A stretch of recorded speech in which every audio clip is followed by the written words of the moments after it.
अंतर्निहित गुणावली को परिस्फुट करिपारुछंती एवं ताको से बाहर करिपारुछंती निज भितर जोटा कि आगको सेमानकर दक्षतार परिचय देव। तेणु यही वार्षिक उत्सव से गोटे गोटे प्लाटफर्म सतरे से माने जदि से प्लाटफर्म रे तांको अंतर्निहित गुणावली को विकास करें एवं तांको भितर जो को करिकुलर एक्टिविटी अच्छी ताको से यही माध्यम से प्रकाश करें।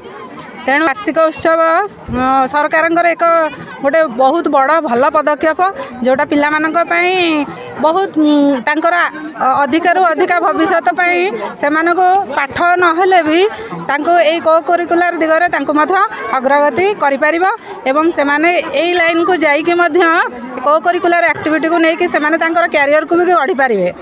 पाठ सहित ये मध्य गोटे आमर अपरिहार्य अंग जा सहित कि पिला मानक मध्य रे ए सब रहिबा दरकार। तेणु वार्षिक उत्सव सब वर्ष पालन होबा दरकार। सरकारंकर यह गोटे उत्तम प्रयास।